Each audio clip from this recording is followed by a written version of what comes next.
ముందుగా మా అక్క గురించి ఇదో చిన్న మ్యాటర్ వచ్చింది, దాని గురించి చదివేటువంటి ప్రయత్నం చేద్దాం. నిన్న సోషల్ మీడియాలో బీఆర్ఎస్ పార్టీ సంబంధించినటువంటి చాలామంది వ్యక్తులు, ఇటు కవితకు సంబంధించినటువంటి అభిమానులు కావచ్చు, బీఆర్ఎస్ పార్టీ సంబంధించినటువంటి నాయకులు కావచ్చు, రేపు మా సింహం వస్తుంది, రేపు మా పులి బయటకు వస్తూ ఉందని చెప్పేసి చాలా పెద్ద ఎత్తున కామెంట్ చేస్తూ ఉన్నారు. దాని గురించి ఒకసారి మనం మాట్లాడేటువంటి ప్రయత్నం చేద్దాం.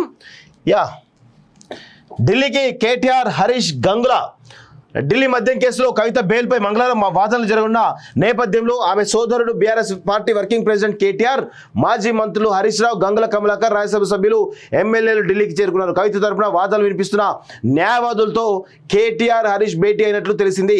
కవితకు బెయిల్ వచ్చే అవకాశాలు, కోర్టులో లేవనెత్తాల్సినటువంటి అంశాలు, దర్యాప్తు సంస్థలు దాఖలు చేసినటువంటి కౌంటర్లు తదితర అంశాలపై వీరు చర్చించినట్లు సమాచారం. కవితకు మంగళవారం బెయిల్ తప్పనిసరిగా వస్తుందనే ఆశలో కేటీఆర్, హరీష్ రావుతో పాటు బీఆర్ఎస్ శ్రేణులు ఉన్నారు. ఆశాభావం ఎందుకు వచ్చింది మీకు అంటే, బీజేపీ తోటి ములాఖత్ అయిర్రా అనేటువంటి ఒక అనుమానాలు బలంగా రేకెత్తిస్తా ఉన్నారు.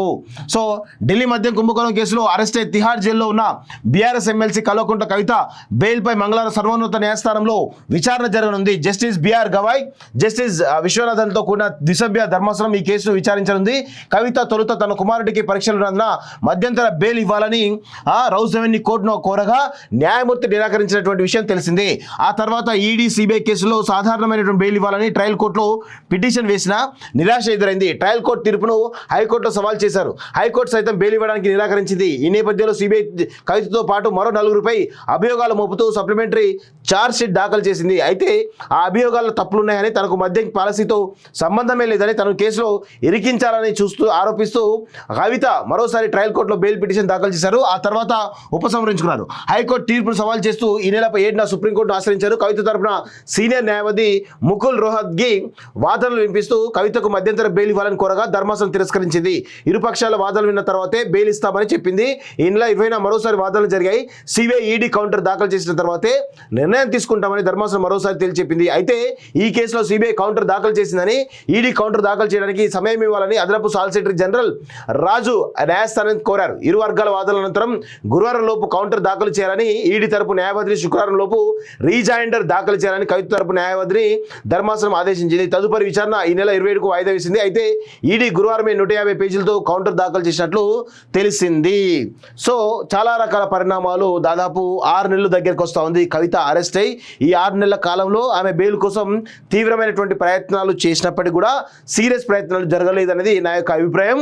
సో అదేవిధంగా 6 నెలలుగా జరుగుతున్నటువంటి ఈ యొక్క తిహార్ జైల్లో ఆమె జైలు ప్రయాణం మరి ఈ రోజుతోటి ముగియనుందా అనేటువంటి అనుమానాలు చాలా బలంగా వినిపిస్తూ ఉన్నాయి. ఎందుకంటే రీసెంట్గా మనం చూస్తూ ఉన్నాం కదా, కేటీఆర్, హరీష్ రావు ఇద్దరు కూడా ఢిల్లీకి పలుమార్లు వెళ్ళి ఎవరిని కలిశారా అంటే చాలామంది వ్యక్తులు, ఎవరైతే బీజేపీలో ఉన్నటువంటి కీలకమైనటువంటి వ్యక్తులను కలవడం జరిగింది. ఆ క్రమంలో కొంత బీజేపీలో బీఆర్ఎస్ విలీనమైనటువంటి ప్రతిపాదన ఒకటి జరిగింది. అదేవిధంగా ఇంకొక వైపు చాలా రకాల బెయిల్ పైన ఇంకా వివిధ రకాల వాదనలు జరిగినాయి అనేది చాలా స్పష్టంగా తెలుస్తూ ఉంది. అయితే ఢిల్లీలో జరిగినటువంటి గత కొన్ని నెలల రోజులుగా జరుగుతున్న పరిణామాలు, ఏది బీజేపీలో బీఆర్ఎస్ విలీనం, తదుపరి పరిణామాలు మీకు చెప్పడం జరిగింది, గతంలో ఒక వీడియో చేసిన.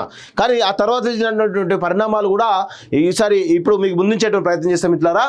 అయితే బీజేపీలోకి బీఆర్ఎస్ విలీనం అనేటువంటి ప్రతిపాదన ఇది ఎవరిది అంటే హరీష్ రావుది. ఎందుకు అంటే రాసి పెట్టుకోండి మిత్రులారా, హరీష్ రావు అనే వ్యక్తి చాలా పెద్ద ఎత్తున ఒక ప్రయత్నాలు చేస్తూ ఉన్నాడు తన ఆధిపత్యాన్ని ప్రదర్శించడానికి. తన భవిష్యత్తులో అంటే ఒక ఫోర్స్, ఒక పెద్ద లీడర్గా ఎదగడానికి, ఆయన ఇప్పటికే పెద్ద లీడర్ అనుకోండి, తప్పేం లేదు. కాకపోతే ఇప్పుడు ఆయనకున్న హడ్డిల్స్ ఎవరే అంటే, ఒకటి తను ఇంకో నెక్స్ట్ లెవెల్కి వెళ్ళడానికి ఒకటి కేటీఆర్ అడ్డుపడతా ఉన్నాడు, 2 కేసీఆర్ అంటే తన మామ కాబట్టి ఆయన దాటుకొని పోలేడు కాబట్టి, ఇప్పుడు కేసీఆర్ను దాటుకొని పోలేడు కాబట్టి ఇప్పుడు ఏం చెప్తాం, ఢిల్లీ పరిణామాలు చాలా చెప్తూ క్లియర్గా, అంటే ఇక్కడ మనము ఢిల్లీ లిక్కర్ స్కామే కాదు, ఇటు కాళేశ్వరం స్కామ్ కావచ్చు, ఇటు విద్యుత్ ఒప్పందాల స్కామ్ కావచ్చు, ఇలా చాలా రకాల ఫోన్ ట్యాపింగ్ కేసు కావచ్చు, ఇలా చాలా రకాల కేసులు మన మెడకు చుట్టుకుంటా ఉన్నాయి. సో ఖచ్చితంగా మనం దీన్ని భరించలేని పరిస్థితిలో ఉన్నామని చెప్పేసి హరీష్ రావు ఇటు కేటీఆర్కి చాలా రకాలుగా మోటివేట్ చేస్తూ వస్తూ ఉన్నాడు. ఈ క్రమంలో మనకు జాతీయ పార్టీ యొక్క అవసరం ఉంది. సో ఇటు కవితకు బెయిల్ రావాలన్నా కానీ, లేదంటే మన చుట్టూ అనేకమైన అవినీతి ఆరోపణలని మన పైన, సో వాటి నుంచి బయటపడాలంటే ఖచ్చితంగా బీజేపీ ఒక్కటే మనకు శరణ్యం. సో వాళ్ళు ఒక ప్రతిపాదన తీసుకొస్తా ఉన్నారు. బీజేపీలోకి మన బీఆర్ఎస్ పార్టీ విలన్ జీవన ప్రతిపాదన తీసుకొస్తా ఉన్నారు.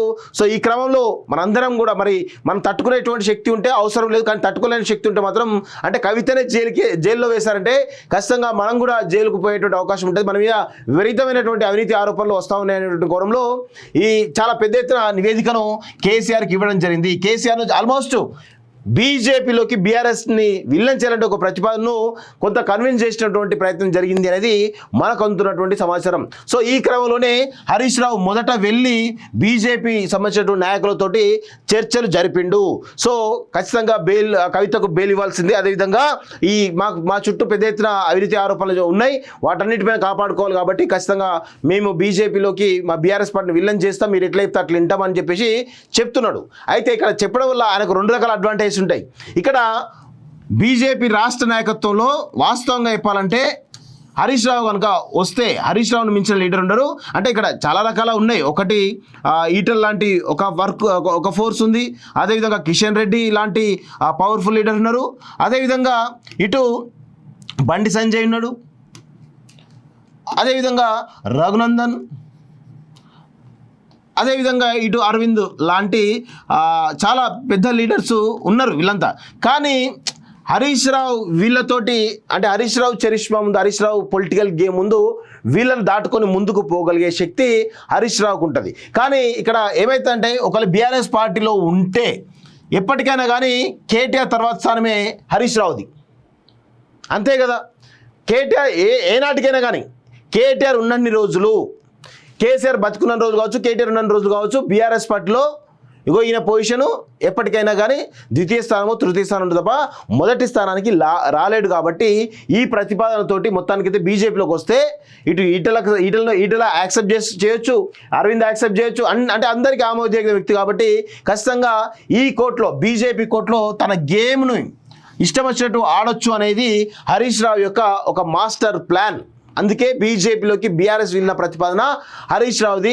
ఢిల్లీలో చర్చ జరిగినట్టు క్రమంలో మరి అసలు నీకేం సంబంధం, అసలు నువ్వు కాదు కదా, కేసీఆర్నైనా వాళ్ళ కొడుకునైనా పిలిస్తే దాన్ని బట్టి మాట్లాడదామని చెప్పేసి అంటే అప్పుడు కేటీఆర్ని తీసుకొని మళ్ళీ ఢిల్లీకి పోయి మళ్ళీ బీజేపీ నాయకులను కలిసి చాలా రకాల ప్రయత్నాలు చేసిరు. అయితే దానికి బీజేపీలో బీఆర్ఎస్ విలీనాన్ని కేటీఆర్ ఒప్పుకోవడం లేదు. సో దాంతో మరి ఒప్పుకోకపోవడంతో వాళ్ళు ఒక ఆప్షన్ బీజేపీ సంబంధించిన నాయకులు ఏం చెప్పారంటే కవితను అప్రూవర్ కమ్మని చెప్పండి, కవితను అప్రూవర్ అయితే బెయిల్ వస్తుంది అని చెప్పేసి చాలా క్లియర్గా చెప్పడం జరిగింది. అప్రూవర్ కమ్మని చెప్పేసి అంటా ఉన్నారు. సో ఈ ప్రతిపాదనను, ఈ అప్రూవర్ కావాలన్నటువంటి ప్రతిపాదనను కేటీఆర్ తన చెల్లకు చెప్పడం జరిగింది. అప్రూవర్ కమ్మని చెప్పేసి అంటే ఆమె ఒకటే మాట చెప్పింది. ఏం చెప్పింది అంటే నేను అప్రూవర్ అయితే ఆ నేరం చేసినట్టు అంగీకరించినట్టయితుంది, నా రాజకీయ భవిష్యత్తు ఇక్కడితో సమాప్తం అవుతుంది, కాబట్టి నేను ఎట్టి పరిస్థితుల్లో ఒప్పుకోనని చెప్పేసి చెప్పడంతో కేటీఆర్ కొంత సంకట స్థితిలో పడ్డాడు అనేది మనకు తెలుస్తున్నటువంటి సమాచారం. సో అందుకే ఇప్పుడు కవితకు ఈరోజు బెయిల్ వస్తుందా రాదా అనేది పెద్ద ఎత్తున ఒక చర్చ అయితే జరుగుతూ ఉంది. అయితే సోషల్ మీడియాలో బీఆర్ఎస్ పార్టీ సంబంధించినటువంటి నాయకులు చాలా పెద్ద ఎత్తున మా అక్క రాబోతుంది అని చాలా కాల నిరీక్షణ తర్వాత రాబోతుంది అంటుంటే కొంత పాజిటివ్ వైబ్స్ కనబడుతూ ఉన్నాయి. పాజిటివ్గా మరి మేబీ బయటకు వచ్చేటువంటి అవకాశం కనబడుతుంది. దాని వెనకాల ఎలాంటి పరిణామాలు జరిగినాయి అనేది కూడా తెలిసేటువంటి అవకాశం తెలియదు. మొత్తానికైతే బీజేపీ తోటి కొంత చర్చలు అయితే చాలా సీరియస్గా జరిగిన విషయం వాస్తవం. సో దానిలో భాగంగానే హరీష్ రావు అనేటువంటి వ్యక్తి ఇటు బీజేపీని ఏ విధంగా మేనేజ్ చేయాలి, అదేవిధంగా బీజేపీలో బీఆర్ఎస్ విలీనం అయితే ఏ విధంగా మేనేజ్ చేయాలి, అదేవిధంగా కేటీఆర్ ఏం చేయాలనే కోణంలో ఆయన చాలా సీరియస్ ప్రయత్నాలు చేస్తూ ఉన్నాడు. ఒకసారి రీసెంట్గా మీకు కొన్ని పరిణామాలు చెప్తాం మిత్రులారా. చాలామందికి కూడా తెలియనటువంటి విషయాలు కొన్ని మీకు చెప్పేటువంటి ప్రయత్నిస్తాను. నేను కొంతకాలంగా కొంతమంది మాట్లాడుతుంటే చాలా సంచలన విషయాలు తెలుస్తూ ఉన్నాయి. అయితే ఇక్కడ బీఆర్ఎస్ పార్టీలో ఇటు ఇద్దరు మెయిన్, ఒకటి హరీష్, రెండు కేటీఆర్. అయితే ఎంత హరీష్ రావు ఉన్నప్పటికీ కూడా కేటీఆర్దే బీఆర్ఎస్ పార్టీలో నెంబర్ 1 స్థానం అని చెప్పొచ్చు. అంటే కేసీఆర్ ఉన్నప్పటికీ కూడా కేటీఆర్దే నెంబర్ 1 స్థానం. అయితే మీరు చూడండి 2018 నుంచి 2023 వరకు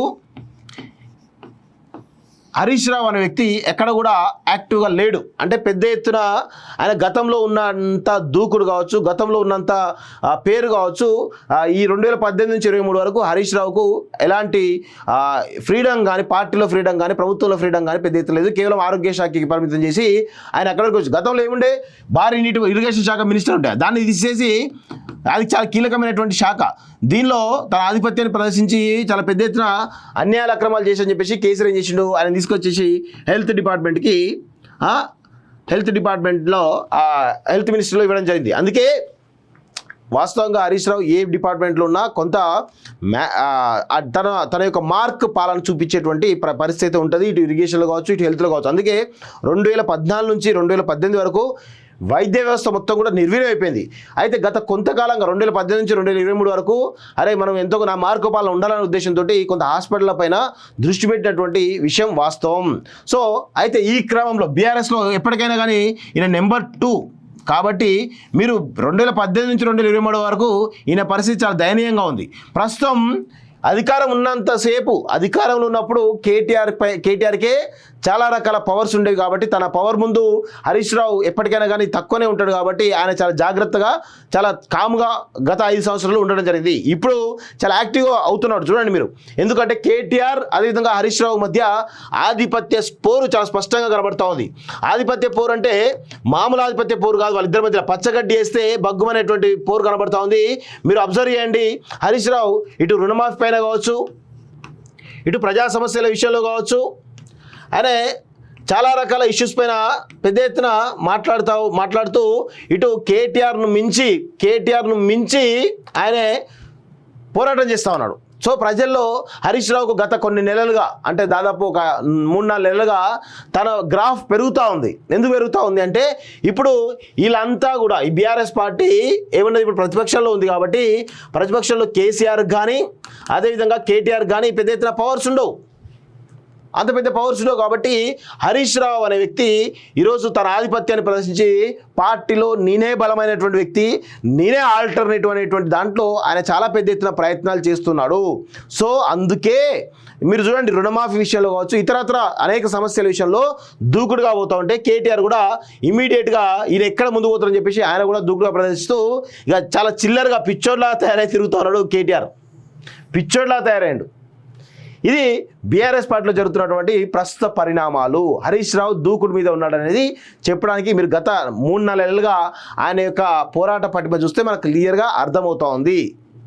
కేటీఆర్ను మించి పోరాడుతూ ఉన్నాడు, కేటీఆర్ మించి నేనే ఈ బీఆర్ఎస్ పార్టీని నడిపేది అనే కోణంలో ఆల్టర్నేటివ్గా ఆయన ప్రయత్నాలు చేస్తున్నారు. దానికి ఈ యొక్క చిన్న అనాలిసిస్ మేము ముందుంచేటువంటి ప్రయత్నం చేస్తున్నాం మిత్రులారా.